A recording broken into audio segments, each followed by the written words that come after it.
Olá a todos, sejam bem-vindos ao canal Pleiadianos e nosso encontro no programa Mitologar. Semanalmente estamos aqui, onde nós falamos sobre mitologias e, à luz da mitologia, explicar para compreender os acontecimentos, os dilemas do mundo moderno. Nós estamos falando de mitologia nórdica e hoje nós vamos falar da deusa Hela.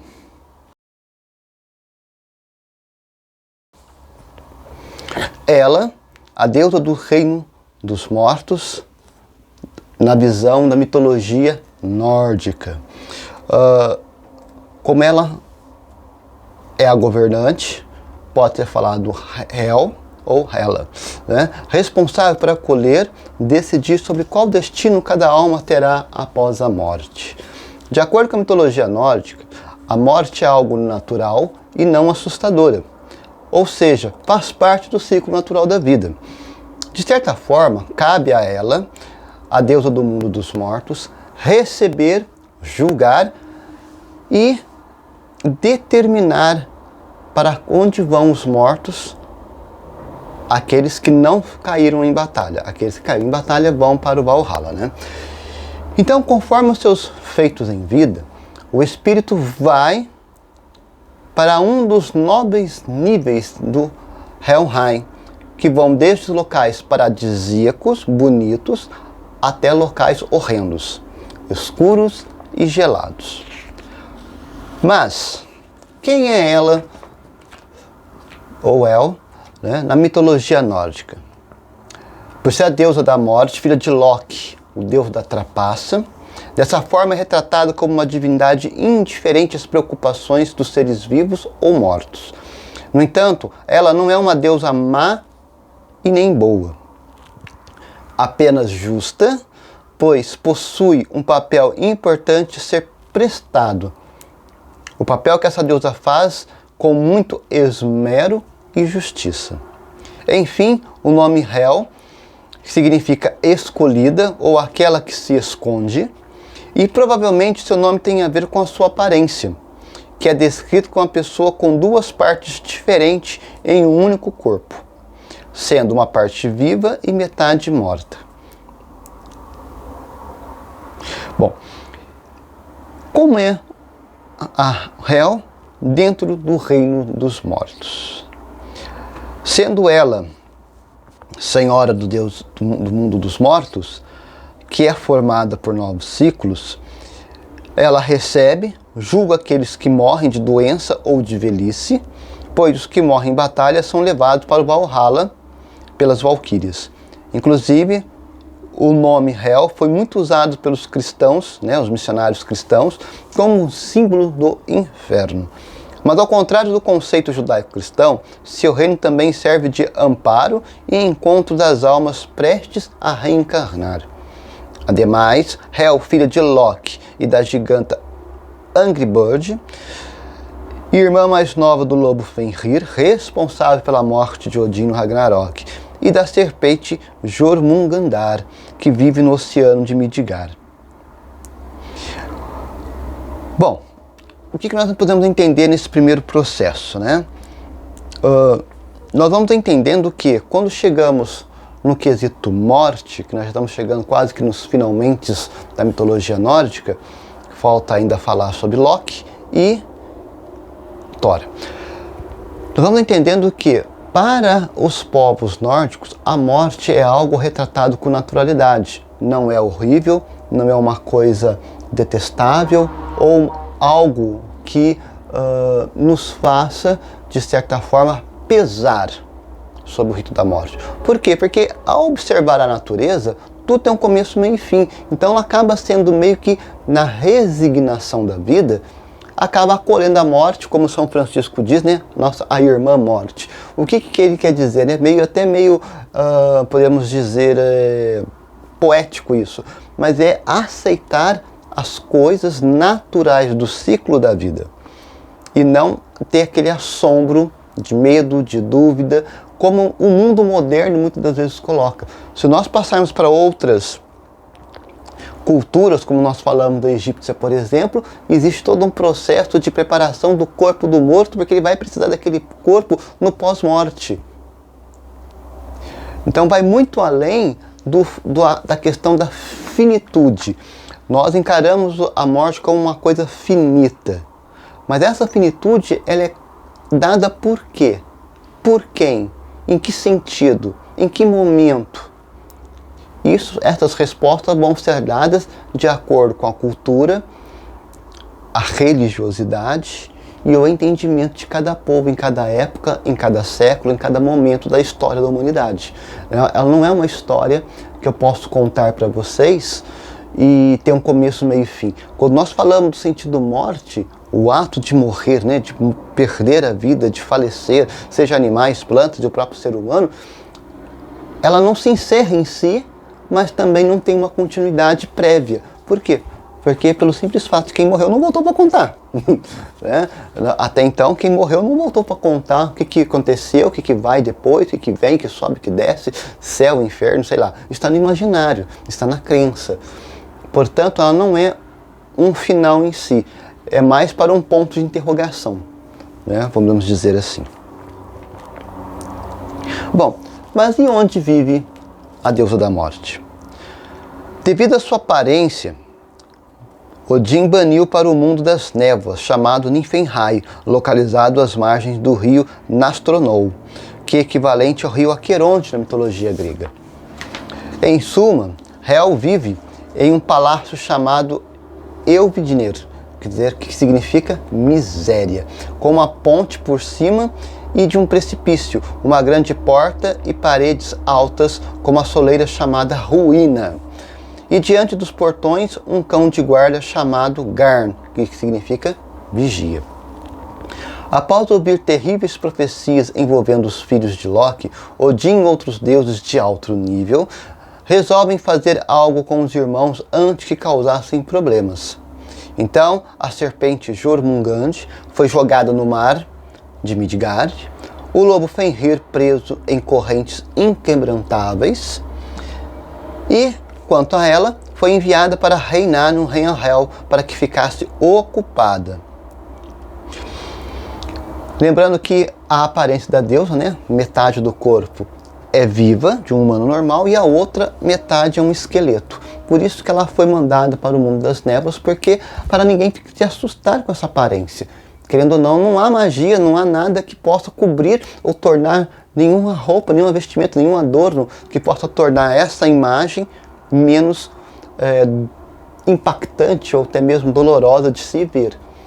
Por isso foi mandada para lá. Hel é a preceptora das guardiãs das almas. Segundo a mitologia, é ela que decide de forma imparcial e justa o destino de cada alma após a morte. Desta forma, as não merecedoras vão para o reino gelado de tortura eterna. Entretanto, a deusa trata com compaixão, carinho e condescendência aqueles que morrem de doença ou velhice, principalmente com crianças e mulheres que morreram durante o parto.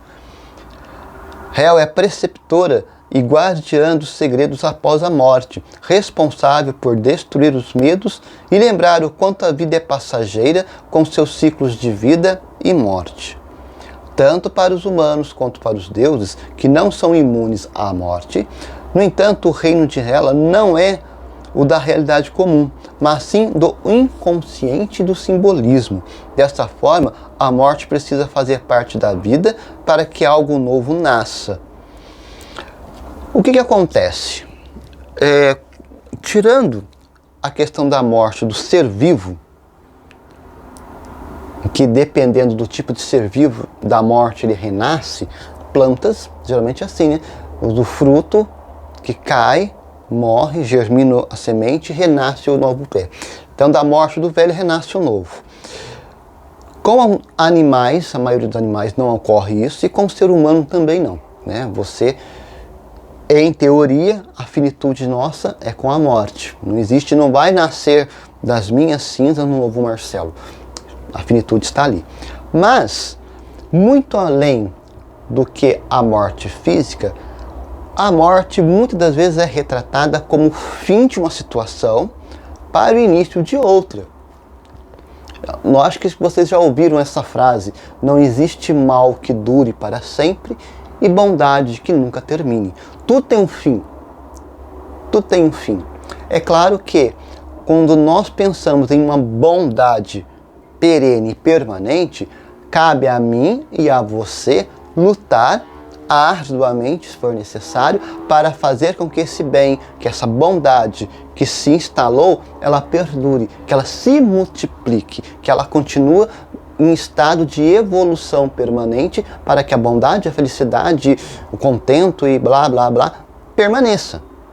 Por isso que quando nós falamos que não há bondade que nunca termine, porque se ela começou com uma situação, ela precisa ser alimentada, enxertada, reavivada, reativada, melhorada, evoluída. Então ela não é mais a mesma bondade do princípio, ela começou de um ponto, aquele ponto já passou. Ela vai ter que ser multiplicada para poder atingir os objetivos que nós nos propusemos, que é a permanência da bondade. Da mesma forma, coisas ruins. As coisas ruins, elas começam, elas vão evoluindo para uma finalidade, para uma construção, mudança de vida, mudança de comportamento, mudança de ideias, mudanças de pensamento, mudanças de caráter psicológico, sociológico, filosófico, intelectual, amoroso, ela serve para fazer mudanças. Por quê? Porque quando aquilo termina, há um aprendizado. E esse aprendizado nos impulsiona para frente. Por isso que tudo tem um fim. E aí entra mais essa ideia de morte dentro desse processo que é a construção da nossa vida. Nós estamos passando, como diz que a vida é breve, nós estamos passando pela vida. Hoje eu tenho 20, 30, 40, 50, 60, 70, nós vamos indo. E à medida que esse tempo vai evoluindo, essas ascendências, essas atitudes vão se proliferando, vão se evoluindo com o tempo. Você, como pessoa, tem que deixar bem claro qual é os objetivos que você vai deixar, quais são os frutos da sua existência ficarão para que os outros que irão continuar o seu trabalho, continuar o seu legado, vão continuar frutificando. Eu vou passar, mas o que eu estou produzindo enquanto estou vivo, ela vai permanecer e outros vão continuar. Outros vão continuar dando luz, voz, cor, teor para aquilo que eu comecei. E assim é para todo mundo, para todas as pessoas. Nós temos coisas que nós fazemos e acontecemos ao longo da nossa vida e que ela vai ser perpetuada.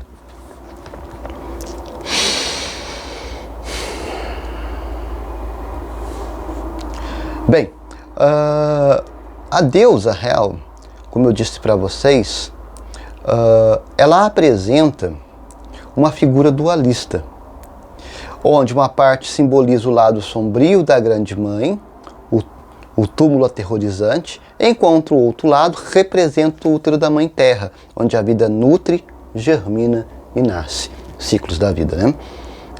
Além disso, Hel se alimenta de um prato que se chama fome, cujo garfo se chama penúria, que é servida pelos servos senilidade e decrepitude. Dessa forma, o caminho até Hel é a provação e passa pela floresta de ferro, repleta de árvores metálicas com folhas afiadas como punhais. Hela possui um pássaro vermelho escuro, que quando chegará a hora, irá anunciar o início do Ragnarok. E nessa última batalha, a deusa vai ajudar seu pai Loki a destruir os deuses Aesir, além de espalhar fome, miséria e doença por Midgard, enquanto cavalga a sua égua de 3 patas, mas morrerá juntamente com as deusas Bil e Sol. O reinado dos mortos. Para se adentrar ao salão do reino dos mortos, Niflheim, é necessário, preciso, atravessar uma ponte larga e pavimentada com cristais dourados. Além disso, abaixo da ponte há um rio congelado chamado Gurjol, onde é necessária a permissão de Mortgurt para poder entrar no reino. Mortgurt consiste em uma mulher alta, magra e bastante pálida, que é a guardiã da entrada do reino de Hel, que questiona a motivação de todos que querem ali estar. Assim, para aqueles que estavam vivos, ela questiona sobre o seu merecimento e, se fossem mortos, pedia algum tipo de presente. Por exemplo, moedas de ouro que eram deixadas nos túmulos de cada morto. Isso me lembra um pouco do rito dos gregos, né, que eles colocavam moedas nos olhos dos mortos, né, o dracma, para que pagassem a Caronte, o barqueiro, para atravessar a alma do morto pelo rio Arqueronte até a entrada do mundo dos mortos. Olha certas similaridades, né? Os salões de Helheim. De acordo com a mitologia nórdica, Helheim estava sob as raízes da árvore Yggdrasil, que era voltada para segurar os nobres reinos. Asgard e a primavera do conhecimento. Desse modo, para as pessoas que morriam de velhice ou doença, elas eram encaminhadas para Elvidnir, um dos salões do reino da deusa Hel em Helheim.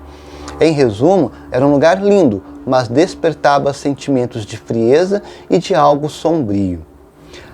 Além disso, havia diversos salões, onde cada um dos mortos recebia algo. Para aqueles dignos, eles recebiam ótimos tratamentos e cuidados. Entretanto, aqueles que viveram uma vida injusta e criminosa sofriam com severas punições, como torturas com serpentes e vapores tóxicos, por exemplo. Portanto, Helheim representa a parte mais profunda do subconsciente, que é repleta de sombras, conflitos, traumas, fobias, dúvidas e medos.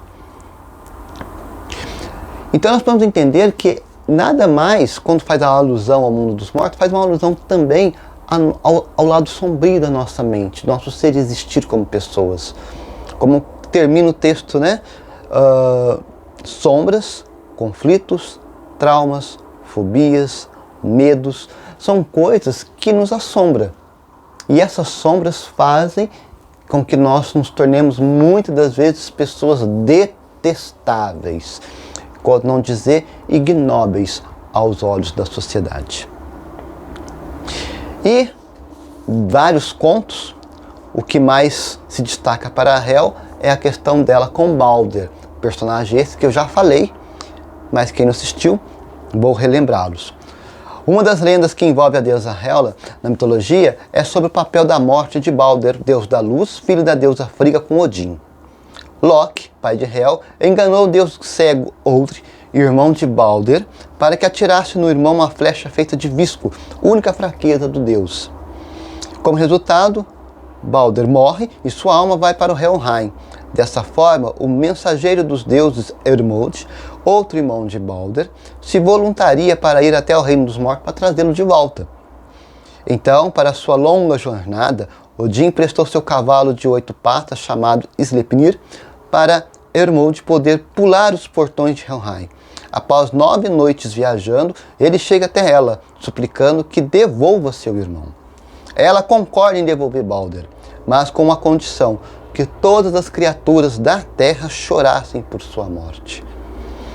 De volta ao mundo, foi feito que todos lamentassem a morte de seu irmão.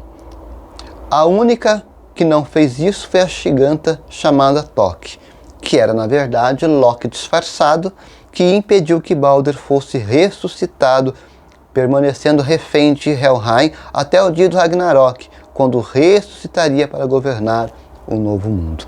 História essa que já foi contada, né, num programa específico sobre Balder. Isso mostra nada mais, nada menos que resiliência, né, em outras palavras. Os simbolismos de Hel: o planeta é Saturno, semana sábado, elementos terra, lama e gelo, animais corvo, égua negra, pássaro vermelho, cão, serpente, cores preto, branco, cinza, vermelho, árvores, o azevinho, a moreira preta, teixo, plantas, cogumelos sagrados, meandros, mandrágora, pedras, ônix, azeviche, quartzo esfumaçado, fósseis, foice, caldeirão, ponte, portal, espiral de 9 voltas, ossos, morte e transformação, lua negra, lua nova, runas, o Bijum, o Halagás, Nautis, Isa e Iswaz, palavras relacionadas a ela, né? Desapego, libertação, renascimento. Então vocês vão notar que esses simbologias que eu falei bem rápido, foi para vocês entenderem que essa gama, ela vai sendo enxertada de acordo com os locais, os costumes de cada povo da região do norte da Europa, né, a região da Escandinava. Nós vamos notando que vai tendo enxerto, porque são símbolos que são meio que sinônimos, são meio que primos, parentes, irmãos entre si, que acabam por desvelar um mesmo personagem, a deusa dos mortos. Bom, quanto a questão sociológico-cultural deste mito, ela vai trazer algumas características interessantes. Primeiro é o tabu da morte. Como ela é a deusa reinante dos mortos, seu domínio sobre a morte reflete a relação complexa e muitas vezes temida entre as sociedades que mantinham o fim da vida. Esse tabu em torno da morte influenciava rituais funerários, crenças sobre vida após a morte e mesmo a forma como as pessoas viviam suas vidas. Não muito diferente de nós também, né? Justiça e punição. Como uma figura implacável e severa, que determina o destino das almas que chegam ao seu reino, sua função de julgar e punir os mortos ressoa com ideais de justiça, equilíbrio moral. Isso reflete a importância da ética, do comportamento correto na vida, no dia a dia, o cotidiano, crenças, que são ações que uma pessoa assume durante toda a sua vida, até a sua morte. É nesse ponto que toca muito algumas feridas. Será que nós, como colocamos a nossa cabecinha no travesseiro, nós dormimos tranquilo? Que nós cumprimos esse papel de justiça, de ética, de igualdade, de amor, de proximidade? Ou nós somos lobos em pele de cordeiros? E a nossa mente pesa e nós iremos responder por isso, obviamente, né? Concepções de bem e mal. Muitas vezes retratado como uma figura ambígua, nem totalmente boa, nem totalmente má. Sua dualidade reflete concepções de bem e mal como forças interconectadas e inseparáveis, em vez por outras opostas absolutas. Isso sugere uma compreensão mais complexa e sutil da moralidade da natureza humana na sociedade. Novamente, nossa sociedade ela tem os seus grunhidos, os seus gemidos, os seus arfais, né, de bondade e maldade. A pergunta que se faz e que se fica é reflexo deste mundo mais bondade ou mais maldade? E por que esse reflexo ele é tão nítido? Cabe pensar que eu, como pessoa, o que eu estou fazendo como contribuidor direto da maldade e ou da maldade no mundo em que eu piso, em que eu ando, em que eu respiro. Respeito pelos mortos. A existência de Hel como deusa dos mortos enfatiza o respeito e a reverência dos antigos nórdicos tinham pelos seus falecidos. O tratamento dos mortos, rituais funerários desempenhavam um papel crucial na sociedade, refletindo crenças sobre continuidade da vida após a morte e impacto das ações dos vivos sobre os mortos. Nossa sociedade também tem isso. Hierarquia e poder. Como governante de Helheim, detém um poder significativo sobre as almas dos mortos. Sua posição como uma das principais deidades do panteão nórdico sugere uma estrutura hierárquica na mitologia com figuras divinas exercendo autoridade sobre diferentes aspectos da existência humana.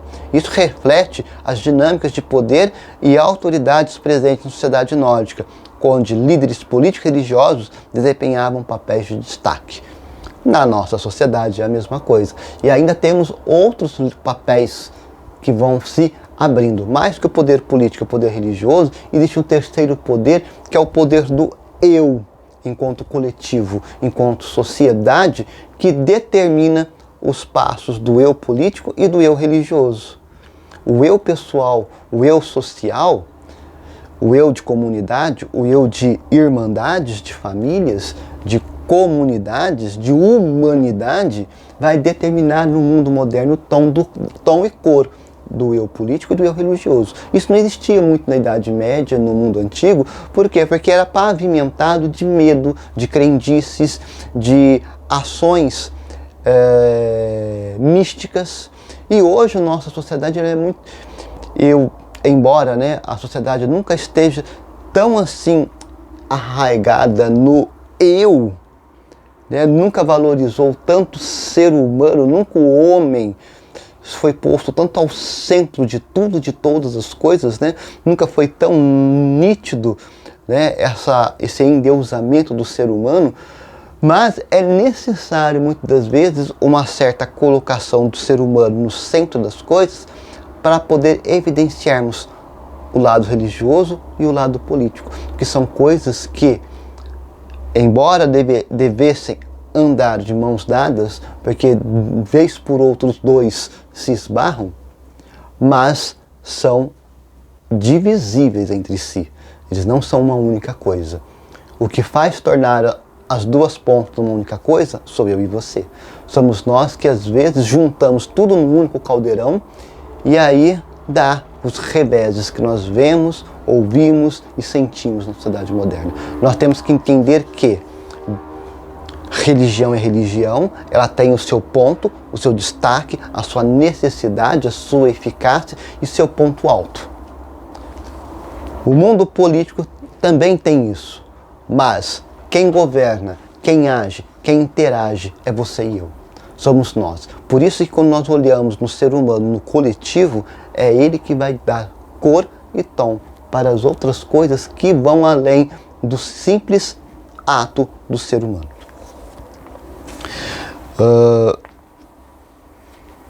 Conexão com a natureza e os ciclos da vida.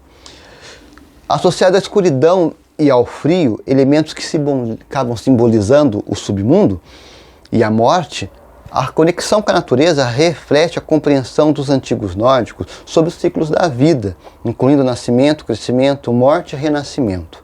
Essa visão cíclica da existência, ela influencia não apenas a religiosidade, mas também cultura e a forma como as pessoas viviam suas vidas. E assim também a nossa vida também é influenciada pelos ciclos de nascimento, crescimento, multiplicação, desenvolvimento, envelhecimento e morte. E se renasce, não eu que vou renascer, mas renasce a ideia, se renasce o ideal. O sobrenome da família renasce na nova vida que vem à tona, né? Então, portanto, existem esses ciclos. Já psicologicamente, nós entramos de sola na dualidade da existência. Ela é frequentemente retratada como uma figura dual, com metade de seu corpo mostrando vida e beleza, enquanto a outra metade exibe morte e decomposição. Essa dualidade reflete a natureza intrínseca da existência humana, com suas próprias contradições e polaridades, como alegria e tristeza, amor e ódio, vida e morte, paz e guerra, tolerância e intolerância, conhecimento e ignorância. São coisas que estão dentro de nós e precisamos trabalhar sempre pelo lado positivo. Se eu sou ignorante em algum assunto, eu vou procurar entender sobre aquele assunto e deixar de ser ignorante. Se eu sou uma pessoa estúpida, eu vou procurar trabalhar a minha estupidez para ser mais humanista. Se eu sou uma pessoa fria com um cubo de gelo, vamos investir em situações que tragam, que me carregam, que provoquem minhas emoções para que a minha humanidade venha à flora. A aceitação da morte, né? A aceitação da morte como parte inevitável do ciclo da vida. Essa necessidade de confrontar e aceitar a mortalidade são questões fundamentais que ainda precisam de busca de significados no mundo moderno. Nós não conseguimos ainda aceitar completamente morte. Quem que aceita? Né? Escuridão interior e transformação, que simbolizam partes mais sombrias e desconhecidas da psique humana. Seu reino sombrio e gélido representa aspectos mais profundos do inconsciente, onde residem medos, traumas e segredos obscuros.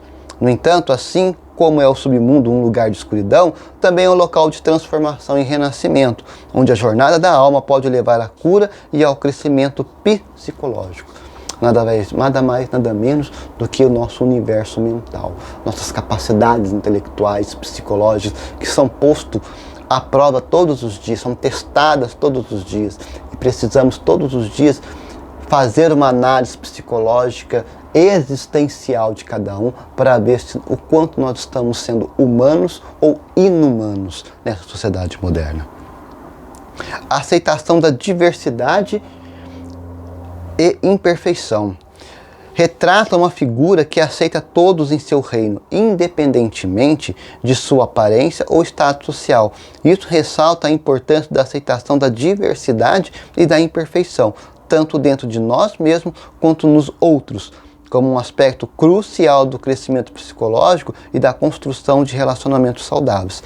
É claro, gente, ninguém é igual a ninguém. Não vai existir vários Marcelos por aí. Pode existir várias pessoas com o mesmo nome Marcelo, mas são pessoas de cor de pele diferente, altura diferente, cor de cabelo diferente, cor dos olhos diferente, voz diferente, postura, né, de corporal diferente. Por que que a nossa sociedade tenta incansavelmente, incessantemente, de maneira até meio vergonhosa, enquadrar, querer uniformizar pessoas, sendo que nós não somos, nem no nome, nós somos iguais. Quanto mais em linhas de pensamento, né? Desapego e liberação. A presença de Hel como guardiã do submundo também sugere a necessidade de desapego e de liberação das amarras, sobretudo as terrenas. Sua natureza desapegada e distante lembra a importância de abandonar apegos excessivos às coisas materiais e às identidades passageiras, em busca de uma compreensão mais profunda e transcendente da existência. Ora, sabe aquela pessoa, no meu tempo era melhor, no meu tempo era isso, no meu tempo. Seu tempo é agora, você está vivo, está respirando, seu tempo é agora. Você faz história aqui e agora no tempo. Você vai poder falar, se isso existir, quando você morrer. Aí, no meu tempo que eu estava vivo, acontecia isso, fazia isso, pensava-se isso, projetava-se isso. Mas você está aqui vivo, respirando, o seu tempo é aqui e agora. O seu momento de ser pessoa é aqui e agora. O seu momento de agir, de ser e estar é aqui e agora. O seu protagonismo na sociedade, no coletivismo humano, é aqui e agora. Quando morrer, você pode falar, no meu tempo, que eu estava vivo, né? No meu tempo que era vivo, eu fazia o programa Mitologar. Eu estou vivo, eu estou fazendo o programa Mitologar, eu estou agindo, agindo e interagindo com as pessoas, com o mundo, com a sociedade. Jornada de autodescoberta. O mito convida a uma jornada de autodescoberta e autoaceitação, na qual os indivíduos são confrontados com seus medos mais profundos e desafiados a confrontá-los. Essa jornada é essencial para o crescimento psicológico e espiritual, conforme buscamos encontrar significados e propósitos em nossas vidas.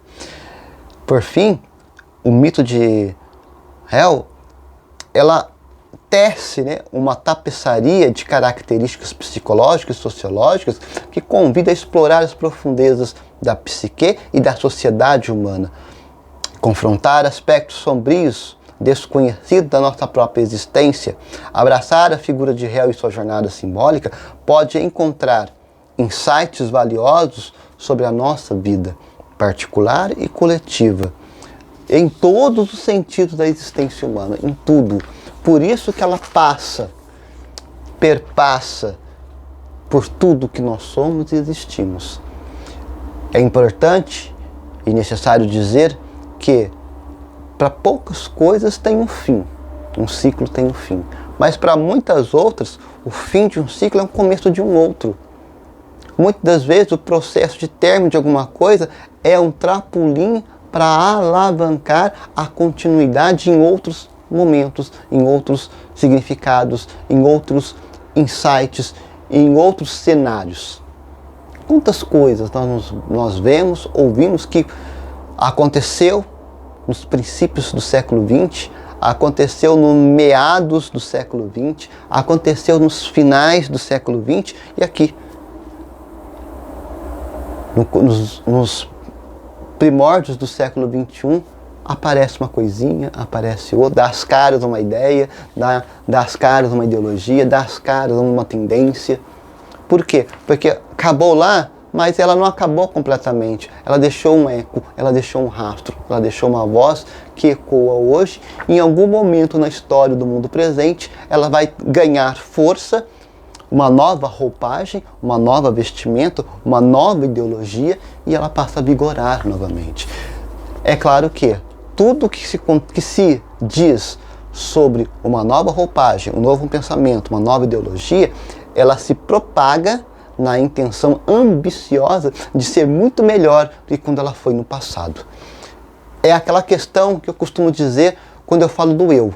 Eu tenho que ser melhor hoje do que eu fui ontem e amanhã melhor do que eu estou sendo hoje. Por quê? Porque se eu sou hoje o que eu fui ontem e vou ser amanhã, eu sou uma peça ineficiente na sociedade. Eu sou uma pessoa ineficiente. Para mim, para minha família, para os meus amigos, para o meu bairro, para a minha cidade, para o meu país, para o mundo que eu vivo. Eu sou um zero à esquerda do 000. E bota 0 à esquerda nisso aí. Então o que acontece? Antes de mais nada, eu tenho que ser uma pessoa produtiva. Eu tenho que ter uma pessoa que esteja em ascensão todos os dias dentro de um coletivo social. Por que fala coletivo social? Porque não dá mais para ficar, aliás, já há muito tempo, né? Eu já falo isso há décadas, eu vejo isso há décadas, sem fim, não dá mais para viver dentro do ideário do individualismo. Por mais que a nossa sociedade moderna hoje tem um egocentrismo total sobre o eu pessoal, né? Que o eu está num pedestal gigantesco, mas esse eu está num pedestal feito de isopor, que uma hora vai quebrar. Por que vai quebrar? Porque o eu sozinho não se sustenta. Esse eu ele é sustentado porque tem um coletivo que sustenta esse eu. É igual o mito que diz, né? O mito não, uma frase que diz: o ego te leva vai te levar no lugar mais alto possível e vai te jogar de lá de cima. Por quê? Porque ele não te sustenta. O que te sustenta? É o convívio com outras pessoas, é o olhar com outras pessoas, é o conversar com outras pessoas, é a aceitação da diversidade, juntar ideias que até então são antagônicas para poder, dessa junção, gerar uma terceira ideia, um novo compromisso social, um novo compromisso político, um novo compromisso familiar, um novo compromisso amoroso, um novo compromisso amigável. São coisas que vão fazendo a nossa vida sempre estar no processo de morte, renascimento, morte, renascimento, morte, renascimento, até o dia que nós, enquanto pessoas, morremos. Mas os ideais que nós produzimos vão ficar. Quantas pessoas já não faleceram, mas o que eles fizeram estão aqui, ecoando no nosso mundo moderno, estão agindo. Eu posso dar exemplo, avião. O seu criador já morreu, mas aí o avião está aí, ó. Quem criou a energia elétrica, né? A ideia de geração de energia elétrica já morreu, mas aí, ó, luzes, celular sendo carregado, na sua casa está a televisão ligada, som ligado, chuveiro funcionando, micro-ondas, ar-condicionado, máquina de lavar, geladeira, o refrigerador, ar-condicionado. Então nós temos que entender que as ideias, os nossos comportamentos moldam sociedade, moldam o mundo. E eu espero que seja sempre moldado para melhor. Este foi o mito de Ela, a deusa do mundo dos mortos. Um bom fim de semana a todos e nos encontraremos na próxima semana aqui no canal Pleiadianos, no programa Mitologar. Um forte abraço a todos.